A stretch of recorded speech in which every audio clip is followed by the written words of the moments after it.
देखिए जिन स्टूडेंट्स को आवाज नहीं आ रही प्लीज अपना ऑफिस से करिए रिफ्रेश, क्योंकि मेरे साइड से कनेक्शन ठीक है।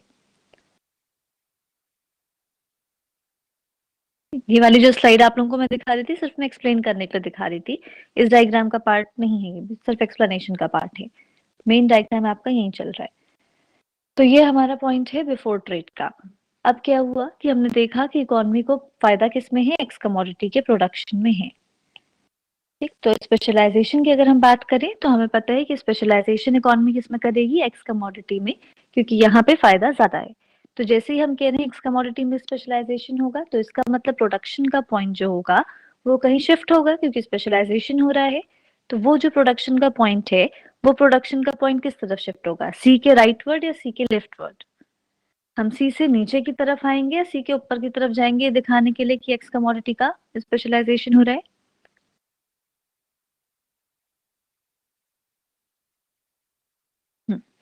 तो इसका मतलब हम कह रहे हैं कि जो उत्पादन का बिंदु है वो आपका नीचे की तरफ कहीं शिफ्ट होगा, कहीं पे भी जाएगा वो कहाँ होगा, सी के राइटवर्ड ही होगा, क्योंकि हमें एक्स का क्या दिखाना है, प्रोडक्शन का पॉइंट चेंज करके दिखाना है, पहले से बढ़ गया है। तो यहाँ पे आपका नया पॉइंट आया, मान लीजिए पॉइंट डी। ठीक, तो जब आप यहाँ पॉइंट डी दिखा रहे हैं तो आपको दूसरी कंडीशन, नेसेसरी कंडीशन क्या है, अगर आप ये कह रहे हैं कि पॉइंट डी प्रोडक्शन का पॉइंट है तो इसका मतलब यहाँ पे आपको क्या दिखाना होगा, नई प्राइस लाइन। जो आपकी प्राइस लाइन है, क्योंकि जब तक आप उसकी टेंडेंसी नहीं दिखाएंगे आप नहीं कह सकते कि वो आपका प्रोडक्शन का पॉइंट है। तो जो नई प्राइस लाइन है P1 आफ्टर ट्रेड, नई प्राइस लाइन क्या हो गई, P1, और वो टेंजेंट कहाँ कर रही है, PPC को, पॉइंट डी पर। तो ये आपका उत्पादन का बिंदु है, और इस उत्पादन के बिंदु पर आप कह रहे हो कंट्री क्या करती है, OX2 प्रोडक्शन कर रही है किसका, एक्स कमोडिटी का, और वाई कमोडिटी का हम कह रहे हैं OY2, क्योंकि हमें पॉइंट मिल गया पॉइंट डी। पहले क्या हो रहा था, बिफोर ट्रेड कंट्री OY1 तक प्रोड्यूस कर रही थी वाई कमोडिटी, अब उसने क्या किया, रिड्यूस करके OY2 कर दिया। क्यों OY2 हो गया, क्योंकि स्पेशलाइजेशन हुआ, और स्पेशलाइजेशन होने की वजह से एक्स कमोडिटी का प्रोडक्शन इंक्रीज हो गया। जो पहले OX1 प्रोड्यूस कर रही थी अब OX2 कर रही है। जो गिवन रिसोर्सेज थे उसने क्या किया, शिफ्टिंग ऑफ रिसोर्सेज हुई एक्स कमोडिटी के लिए, और वाई कमोडिटी में उत्पादन घट के OY2 हो गया, और एक्स का इंक्रीज होकर OX2 हो गया। ठीक, तो ये अभी तक हमें प्रोडक्शन का पॉइंट पता चला। अब हमें क्या देखना है कि कंजम्पशन का पॉइंट क्या है। तो कंजम्पशन अगर आपको बनाना है तो कंजम्पशन के लिए आपको क्या चाहिए होगा, इंडिफरेंस कर्व। उपभोग के लिए आपको क्या है दिखाना, उपभोग का पॉइंट जो है इंडिफरेंस कर्व और प्राइस लाइन के बीच की टेंजेंसी को शो करेगा। तो हम क्या मान रहे हैं, मान लीजिए जो नया आपका इंडिफरेंस कर्व है आपका कुछ इस तरीके से है।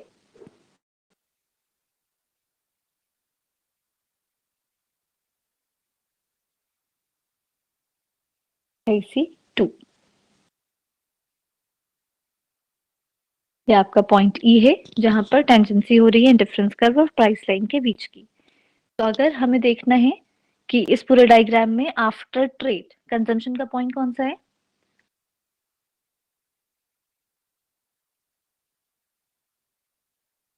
कंजम्पशन का पॉइंट कौन सा है इसमें,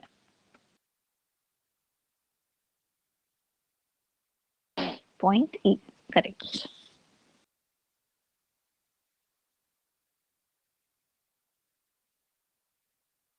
तो अब आप देखिए, अगर आप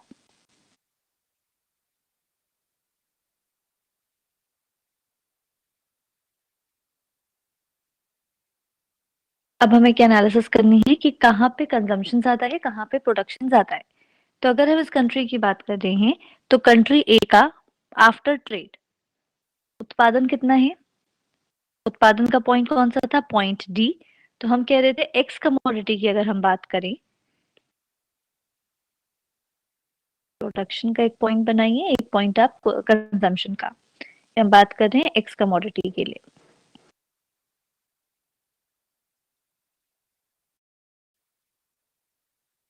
तो हम एक्स कमोडिटी पे आए, तो एक्स कमोडिटी का उत्पादन कितना है, कितना प्रोड्यूस कर रही है, पॉइंट डी पर प्रोड्यूस कर रही है, और एक्स में आप अगर नीचे आए तो OX2, तो मतलब इतना हिस्सा आप क्या दिखा रहे हैं, एक्स कमोडिटी का प्रोडक्शन। तो ये क्या हुआ आपका एक्स कमोडिटी का प्रोडक्शन OX2। ठीक, कंजम्पशन कितना कर रही है एक्स कमोडिटी का, ये आपका पॉइंट ई दिखा रहा है उपभोग का बिंदु, ये आपके कंजम्पशन को शो कर रहा है, और ये पॉइंट कहाँ के मिल रहा है X3 पर। ठीक है, तो ये आप कह रहे हैं OX3।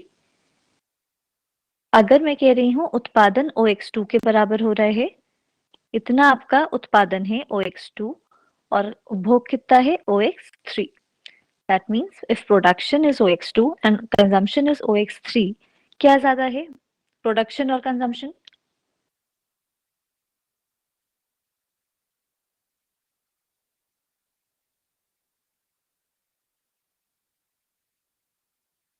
ठीक, we can see from this diagram that production is greater than consumption. That means we can say supply is greater than demand, क्योंकि जहां प्रोडक्शन है वहां पे आप पूर्ति की बात कर रहे हैं, जहां आप कंजम्पशन की बात कर रहे हो वहां पे आप डिमांड की बात कर रहे हो। तो जब सप्लाई ज्यादा है और डिमांड कम है, इसका मतलब अवेलेबल स्टॉक आपके पास ज्यादा है लेकिन उसकी डिमांड करने वाले लोग कम है। तो आपके पास जो बचेगा वो क्या होगा, एक्सेस का एरिया। तो मतलब हम क्या कह रहे हैं, ये जो X3 एंड X2 का हिस्सा है, ये ये आपका क्या है एक्स्ट्रा। ठीक, तो मतलब जो एडिशनल होगा उसको क्या करेंगे, एक्सपोर्ट। तो ये जो है एक्स कमोडिटी का एक्सपोर्ट कितना हो रहा है X3 X2। जो आपने डायग्राम में बनाए हैं वहीं आप लेबलिंग करके एक्सप्लेन करते जाएंगे कि आपका एक्स कमोडिटी में एक्सपोर्ट कितना करेंगे X3 X2। ठीक, ऐसे ही अब हम वाई कमोडिटी की बात करें, तो आप आइए वापस इस डायग्राम में, अब बताइए आफ्टर ट्रेड वाई कमोडिटी में कितना प्रोडक्शन हो रहा है। जैसे एक्स में देखा था एक्स कमोडिटी में, वैसे वाई कमोडिटी में बताइए वाई का प्रोडक्शन कितना है।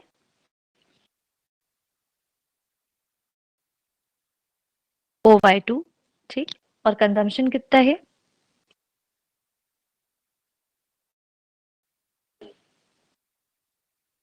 कंज्यूम कितना कर रहे हैं वाई कमोडिटी को।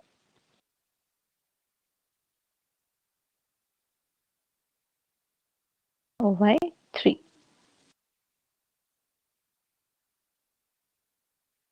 अब देखिए यहाँ पर कंजम्पशन O/3 है जबकि प्रोडक्शन O/2 है। तो मतलब जितना यहाँ पर डिमांड हो रही है उसके हिसाब से सप्लाई कम है। ये कि लोगों के बीच में मांग ज्यादा है, उसकी जरूरत ज्यादा है, लेकिन पूर्ति उतनी नहीं हो पा रही, सप्लाई उतनी नहीं है, लेकिन लोगों की डिमांड फुलफिल करनी है। तो मतलब इम्पोर्ट किसका होगा, Y3 Y2 के बराबर। ये जो हिस्सा है वो आपको क्या दिखाएगा, इम्पोर्ट को, आयात को। तो Y3 Y2 क्या हो रहा है, इम्पोर्ट हो रहा है वाई कमोडिटी का। ठीक, ये हमने एक्सपोर्ट क्या हो रहा है और इम्पोर्ट कितना हो रहा है ये हमने निकाला कैसे, जब हमें ये पता चलेगा कि प्रोडक्शन ज्यादा है या फिर कंजम्पशन ज्यादा है, सप्लाई ज्यादा है या डिमांड ज्यादा है, उसके बेसिस पे हमें क्या पता चलता है, एक्सपोर्ट हो रहा है या इम्पोर्ट हो रहा है। तो ये आपका आफ्टर ट्रेड कंडीशन है जहां पर आप गेन्स फ्रॉम ट्रेड को डिटरमाइन करने की कोशिश कर रहे हैं, जहां पे आप पता लगा रहे हैं कि गेन्स फ्रॉम ट्रेड कैसे होगा। उसका हम पहला केस देख रहे थे जो कि आपका स्पेशलाइजेशन बेस था।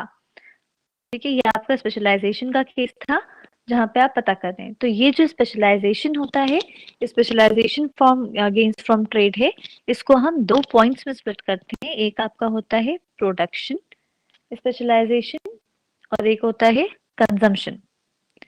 ठीक, मतलब आप कह रहे हो एक आपका उत्पादन प्रभाव है और एक आपका उपभोग प्रभाव है, production effect and consumption effect. तो प्रोडक्शन इफेक्ट और कंजम्पशन इफेक्ट क्या है, ट्रेड से पहले और ट्रेड के बाद जो प्रोडक्शन का पॉइंट चेंज हो रहा है उसको हम क्या कह रहे हैं, प्रोडक्शन इफेक्ट। ट्रेड से पहले प्रोडक्शन का पॉइंट कुछ और था, ट्रेड के बाद प्रोडक्शन का पॉइंट कुछ और है। तो प्रोडक्शन इफेक्ट आप कैसे दिखाएंगे, प्री पोस्ट प्रोडक्शन पॉइंट में चेंज। तो अगर इस डायग्राम में आपसे पूछा जाए कि प्रोडक्शन इफेक्ट कौन से पॉइंट तक होगा, तो आप बता सकते हैं प्री ट्रेड प्रोडक्शन पॉइंट कौन सा है। इस डायग्राम में प्री ट्रेड जो है आपका प्रोडक्शन का पॉइंट कौन सा है, पॉइंट सी। ठीक है, ये पॉइंट सी आपका प्रोडक्शन का पॉइंट दिखा रहा है। आफ्टर ट्रेड आप क्या कह रहे हो, प्रोडक्शन का पॉइंट कौन सा है, पॉइंट डी। तो प्रोडक्शन इफेक्ट क्या हुआ, C2D। जो आपका चेंज आया है उत्पादन के बिंदु में वही क्या है, उत्पादन प्रभाव है। तो प्रोडक्शन इफेक्ट को आप कैसे दिखा रहे हैं, CD। सिमिलरली कंजम्पशन इफेक्ट आप कैसे दिखाओगे, कंजम्पशन का पॉइंट ट्रेड से पहले और ट्रेड के बाद कंजम्पशन का पॉइंट। तो आप बता सकते हैं कंजम्पशन इफेक्ट को आप कैसे शो करोगे इसमें,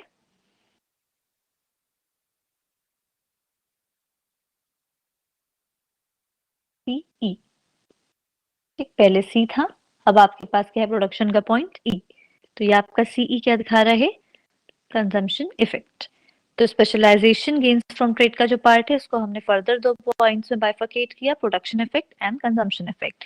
तो स्पेशलाइजेशन कैसे होगा, it is the combination of production and consumption effect. ये आपका क्या होगा, एक कॉम्बिनेशन दिखाएगा उत्पादन प्रभाव का और उपभोग प्रभाव का। यहां तक कोई प्रॉब्लम है इस डायग्राम में?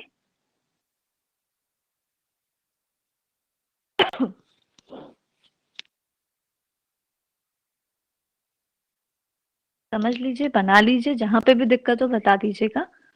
जल्दबाजी में नहीं पढ़ाना है मुझे, आप लोगों को समझ में आना चाहिए।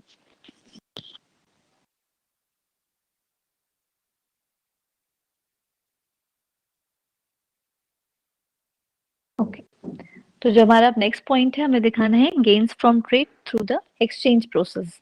तो जब आप एक्सचेंज की बात करोगे तो हमें क्या दिखाना है, प्रोडक्शन का बिंदु चेंज नहीं होता है, उत्पादन का जो बिंदु है, प्रोडक्शन पॉइंट है, वो आपका चेंज नहीं होगा।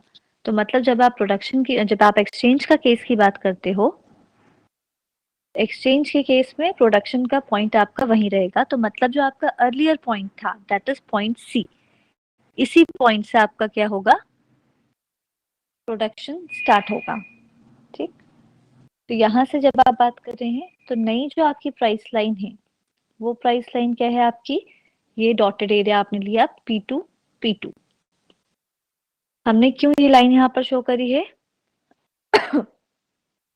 ये लाइन हम क्यों दिखा रहे हैं, क्योंकि हमें उत्पादन का बिंदु सेम रखना है। तो उत्पादन का बिंदु आपका वही पॉइंट है, पॉइंट P2। लेकिन हमें क्या करना है, प्राइस लाइन में चेंज आ रहा है, तो आपने नई प्राइस लाइन दिखाई। ये प्राइस लाइन क्या है, P2 और P2 की प्राइस लाइन है, जो कि क्या होगी, इसके पैरेलल होगी P1 P1 के। तो आप यहाँ से ड्रॉ करोगे ये डॉटेड लाइन, नई प्राइस लाइन P2 P2। ठीक है, तो यहाँ पे इसलिए आपको प्रोडक्शन हम पॉइंट क्यों कह रहे हैं, क्योंकि ये जो आपका पॉइंट है, पॉइंट C, यहीं पे ये क्या कर रहा है, पीपीसी को टेंजेंसी आपको दिख रही है पीपीसी और प्राइस लाइन के बीच में। इसके पहले या इसके बाद में कोई ऐसा पॉइंट नहीं मिलेगा जहां पर टेंजेंसी हो, क्योंकि अगर आप इस लाइन को आगे वो भी करते हो, बढ़ाते भी हो, तो भी देखिए आपको कोई पॉइंट टेंजेंसी का नहीं मिलेगा, इंटरसेक्शन का आपको पॉइंट मिलेगा, but there is no point of tangency. तो ये आपका पॉइंट होगा उत्पादन का, जहां पर उत्पादन हो रहा है P2 बिंदु पर।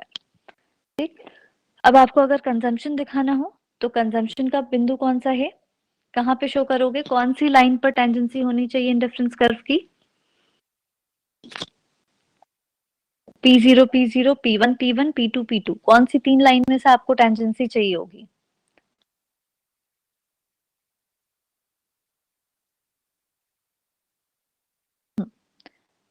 क्योंकि हम नए ट्रेड उसकी बात कर रहे हैं, एक्सचेंज वाली बात कर रहे हैं, इसलिए हमको क्या चाहिए, P2 P2 पे टेंजेंसी चाहिए इंडिफरेंस कर्व की। ठीक है, क्योंकि आप अगर P1 P1 पे करोगे तो वो आपका पहला वाला केस की लाइन थी, आप यहाँ पे करेंगे तो ये आपकी सेकेंड वाले केस की लाइन होगी। तो यहाँ से आपने क्या किया, नया पॉइंट लिया IC3।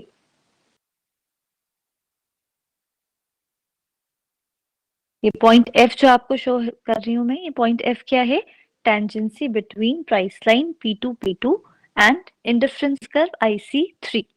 तो IC3 ने क्या किया है, स्पर्श किया है पॉइंट F पर प्राइस लाइन P2 P2 को। तो ये आपका क्या हो जाएगा, कंजम्पशन का पॉइंट।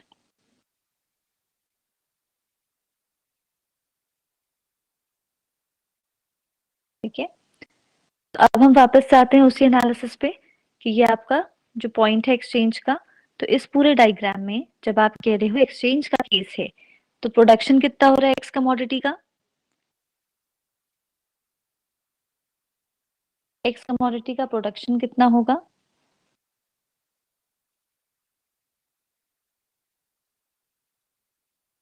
OX1 क्योंकि हम कह रहे हैं जो अर्लियर प्रोडक्शन का पॉइंट था वही आपका पॉइंट ऑफ प्रोडक्शन है। तो शुरुआत हमने पॉइंट सी से करी थी, तो एक्स कमोडिटी में प्रोडक्शन कितना है OX1 और कंजम्पशन कितना है एक्स कमोडिटी में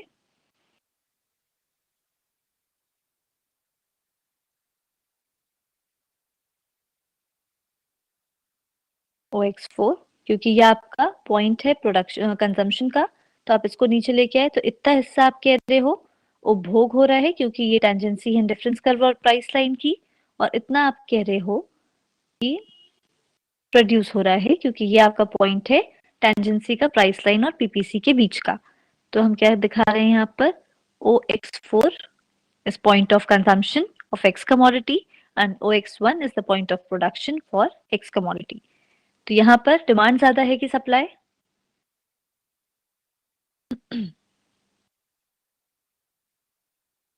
क्योंकि हम सप्लाई कर रहे हैं, प्रोड्यूस कर रहे हैं ज्यादा अमाउंट, इतना एरिया, और मांग है सिर्फ इतनी। तो ये जो बचा हुआ हिस्सा है, ये बचा हुआ हिस्सा आपका क्या कहलाएगा? एक्सपोर्ट का एरिया, मतलब X4 X1। Positive sign export के लिए मैं शो कर रही हूँ, तो X4 X1 क्या है आपका? एक्सपोर्ट का एरिया। सिमिलरली अगर हम Y की बात करें तो Y में प्रोडक्शन कितना हो रहा है?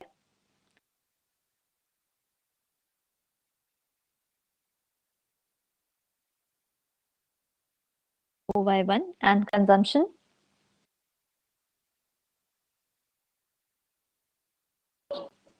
OY4। ठीक, क्योंकि ये आपका पॉइंट है प्रोडक्ट कंजम्पशन का, तो ये हिस्सा ये OY4 आपका क्या दिखा रहा है? कंजम्पशन। और अर्लियर पॉइंट ऑफ प्रोडक्शन क्या था आपका? Y1। तो ये आपका OY1 is point of production और ये आपका कंजम्पशन। तो इसका मतलब हम क्या कह रहे हैं? डिमांड ज्यादा है और सप्लाई कम है, तो जो बचा हुआ हिस्सा है Y4 Y1 ये क्या दिखा रहा है? माइनस, मतलब इम्पोर्ट को। ठीक, तो एक्सचेंज के थ्रू आपको क्या दिख रहा है कि आप एक्स कमोडिटी में इतना एक्सपोर्ट करोगे, वाई कमोडिटी में इतना इंपोर्ट करोगे। आयात और निर्यात को हमें बेसिकली दिखाना है स्पेशलाइजेशन और एक्सचेंज के थ्रू।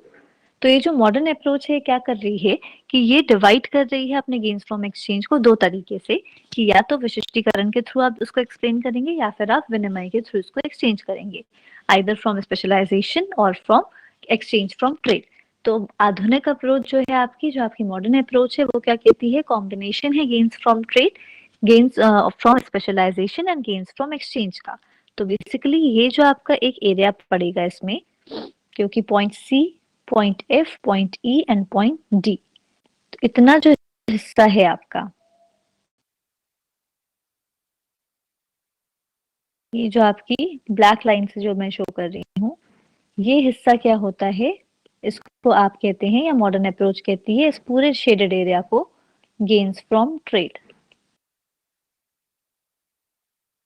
व्यापार से फायदा।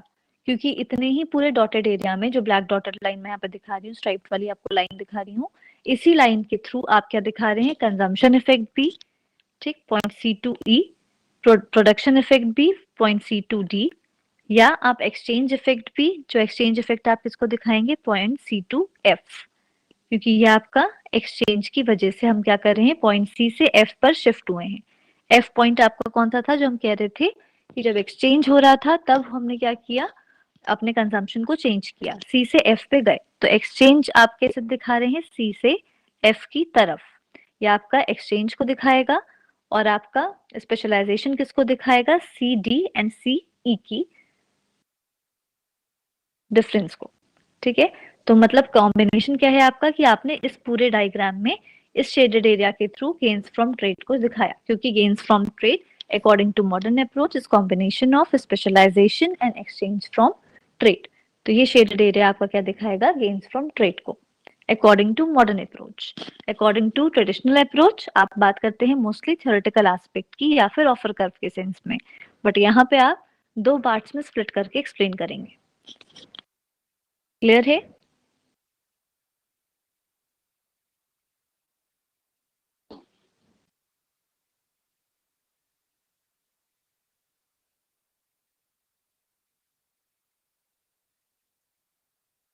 देखिए एक्सचेंज मेथड जो मैं बात कर रही थी ओसामा, वो मैं कह रही थी कि हम जब एक्सचेंज की बात करते हैं तो हमारा प्रोडक्शन का पॉइंट वहीं रहता है। क्या इस डायग्राम में तो मैं फिर से नहीं समझा सकती, प्रॉब्लम करेगा, बट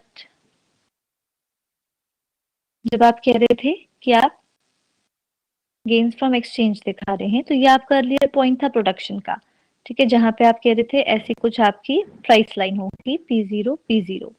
अब जब आप एक्सचेंज कर रहे हैं तो एक्सचेंज के टाइम पे आपकी प्राइस लाइन चेंज होगी, ठीक है, लेकिन आपका प्रोडक्शन का पॉइंट चेंज नहीं होगा।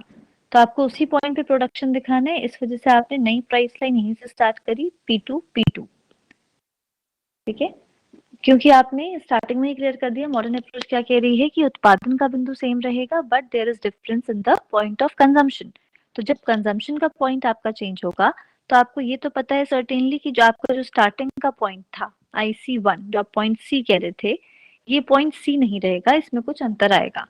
तो अब जब आप अंतर की बात कर रहे हैं, ये पॉइंट सी नीचे की तरफ शिफ्ट नहीं हो सकता क्योंकि टेंजेंसी आपकी P2 P2 वाली लाइन पे है, तो इसलिए हमने ऊपर का ही सिर्फ पोर्शन लिया है नई प्राइस लाइन का। नीचे का पोर्शन हमारे लिए इररिलेवेंट है क्योंकि अगर ये होता भी तो ये प्राइस लाइन कुछ ऐसी होती। तो इस पॉइंट से हमें कोई मतलब ही नहीं है इधर वाले एरिया से, क्योंकि यहाँ पे टेंजेंसी है ही नहीं। तो आपका जो पॉइंट होगा टेंजेंसी का, वो कहाँ पे होगा, कहीं पे भी होगा, इस पॉइंट सी के ऊपर होगा। तो हमने नया पॉइंट जो लिया वो क्या लिया हमने इस तरीके से IC2। तो ये केस हो क्यों रहा है, बिकॉज ऑफ एक्सचेंज। तो ये जो एक्सचेंज का पॉइंट है, तो एक्सचेंज इफेक्ट आपका क्या होगा जब आप पॉइंट सी से पॉइंट डी पर स्विच करोगे, आप ऊपर की तरफ शिफ्ट हुए, तो ये आपका पॉइंट सी से डी की तरफ जाना क्या कहलाएगा, एक्सचेंज इफेक्ट। तो क्योंकि ये आपका उत्पादन का हिस्सा था, प्रोडक्शन का पॉइंट था, तो आप कह रहे थे ये प्रोड्यूस कर रही है OX1 बट कंज्यूम कर रही है OX2, ठीक, तो मतलब इतना हिस्सा एक्स्ट्रा है और ये एक्स्ट्रा हिस्सा क्या कर देगा, एक्सपोर्ट। सिमिलरली आपको दिखाना है वाई कमोडिटी के लिए, तो आप कह रहे थे प्रोड्यूस कर रही है OY1, कंज्यूम कर रही है OY2। तो ये जो बचा हुआ हिस्सा है, ये जो आपका डेफिसिट का हिस्सा है, क्योंकि कंजम्पशन यहाँ पर ज्यादा है और वो कम है आपकी सप्लाई, तो ये माइनस एरिया क्या हो जाएगा, इम्पोर्ट। तो ये आपका कौन सा केस है, एक्सचेंज का, जहां पे एक्सपोर्ट और इम्पोर्ट को निकाल रहे हैं। तो ये बेसिकली CD जो पॉइंट है, shifting from C to D, ये आपकी क्या कहला रही है, एक्सचेंज इफेक्ट। अब क्लियर है।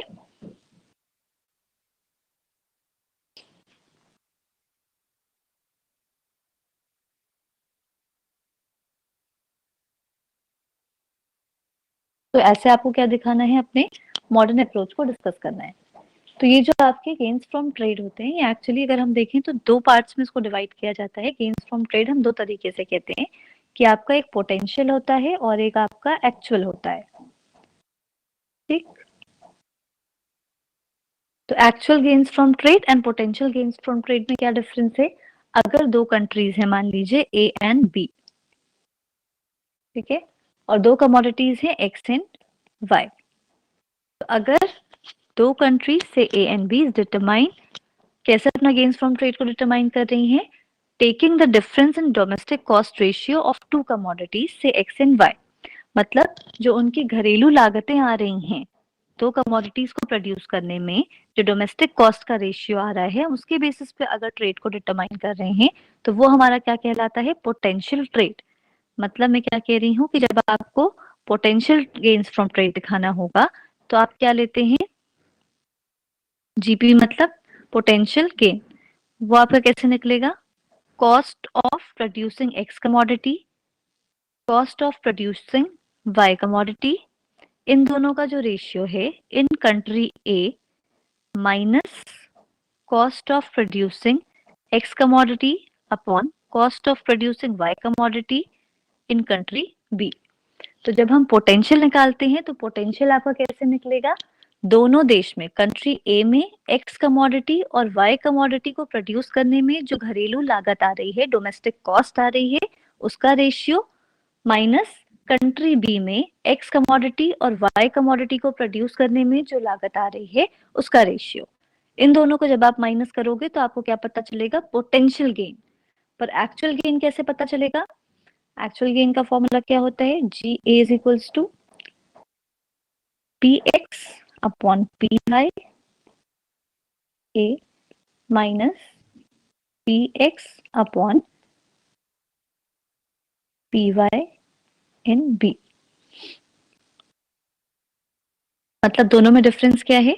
जब आप पोटेंशियल गेन पता करते हो तो आप कॉस्ट के रेशियो का डिफरेंस पता करते हैं दोनों कंट्रीज में, बट जब आप एक्चुअल का पता करते हो तो आप क्या देखते हो? प्राइस के रेशियो का डिफरेंस, कि कंट्री ए में एक्स कमोडिटी को प्रोड्यूस कितने प्राइस, मतलब एक्स कमोडिटी को कितने प्राइस पे सेल कर रहे हैं, प्राइस क्या है कंट्री ए में एक्स कमोडिटी की, उसका रेशियो वाई कमोडिटी के प्राइस के साथ, माइनस आप किसमें करोगे? कंट्री बी में एक्स कमोडिटी की price divided by Y commodity की प्राइस। तो दोनों में अंतर क्या है कि पोटेंशियल आपकी कॉस्ट के डिफरेंस की बात करता है और एक्चुअल किसकी बात करेगा? प्राइस के डिफरेंस की बात करेगा। तो इन दोनों में डिफरेंस होगा, किसमें? एक्चुअल और पोटेंशियल के बीच में। ठीक है। और अगर कोई कंट्री है जहां पर परफेक्ट कंपटीशन लाई करता है, अगर पूर्ण प्रतियोगिता है, तो पूर्ण प्रतियोगिता का फीचर क्या होता है आपका?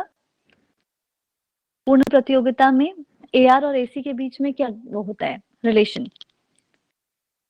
जब आप पूर्ण प्रतियोगिता पढ़ते थे, प्राइस कंपटीशन, परफेक्ट कंपटीशन की बात करते थे, आप क्या कहते थे कि ये एआर है, एआर मतलब प्राइस। इस पॉइंट पे अगर आप देखते थे कि ये आपका एवरेज कॉस्ट है, तो ये आपका टेंजेंसी का जो पॉइंट होता था उसको हम लेते थे इक्विलिब्रियम का पॉइंट। तो मतलब P is equals to AC, कीमत बराबर होती थी औसत लागत के। तो वहीं अगर हम चीज यहाँ पे बात करें कि अगर कोई कंट्री परफेक्ट कंपटीशन में होती है तो वहां पे जीपी इज इक्वल्स टू जी ए होता है।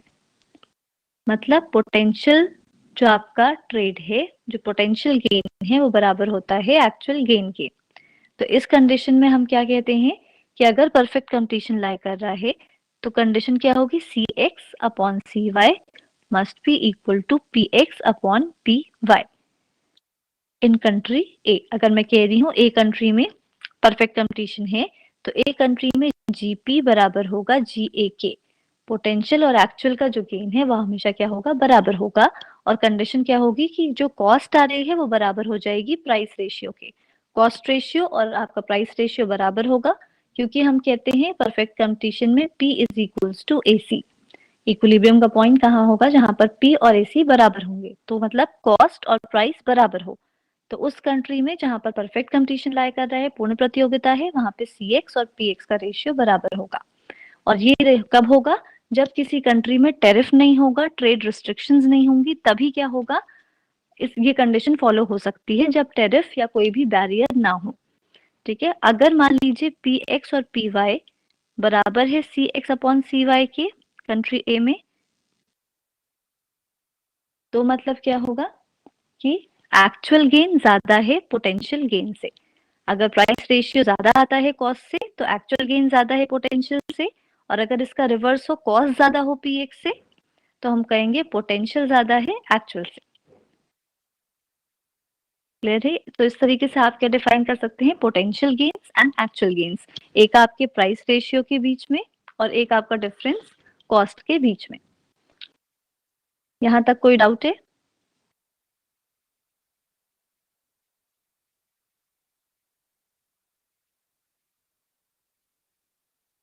चलिए फिर हम नेक्स्ट क्लास में स्टार्ट करेंगे।